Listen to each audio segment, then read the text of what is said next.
Removing and replacing the front fender on this Indian is like crazy simple.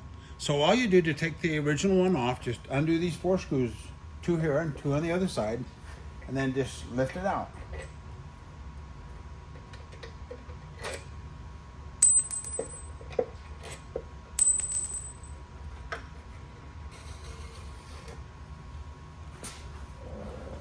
Super simple. We'll pre-assemble the front fender before you put it on the bike.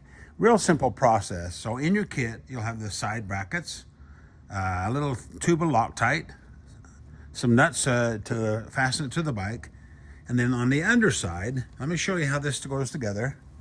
So basically on the side you have the front of the fender, which I've marked short, because one side is a little longer than the other. So mark the short side, just put a little mark on it. That'll be the front. You want the short side to the front. So, and then on the other side, okay, so you have the screws with the sealing washers. Usually probably be silver.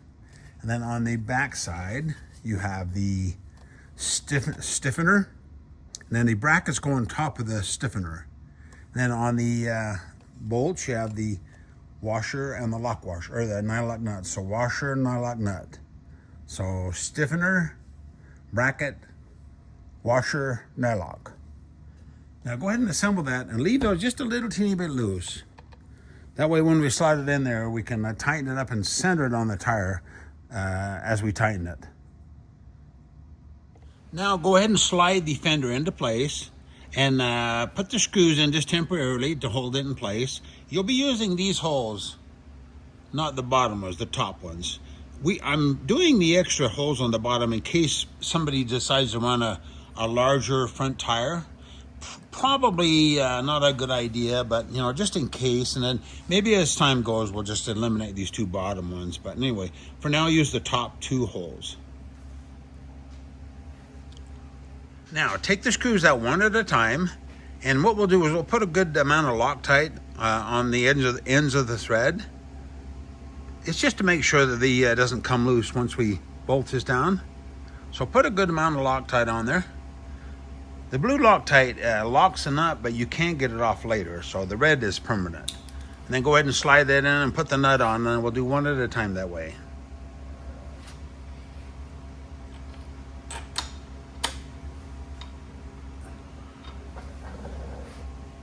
Okay, let's go ahead and tighten everything up. Do it a little bit at a time. Now, if this fender is a little offset one way or the other, you can pull it over as you tighten these screws.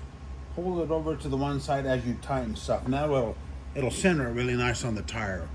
When we punch the holes in these, we take a lot of pride in getting those as close as we can. So anyway, use your Allen wrench on the top, and then the wrench underneath. Go ahead and snug those up good. Do all four. Make sure you get these good and tight, and make sure everything is nice and rigid when you get finished.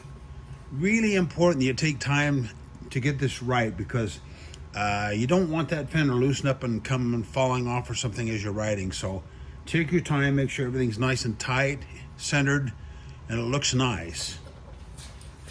I think this looks cool. I did all the striping with just tape, and boy, it came out nice. I love this thing. Even the wheels.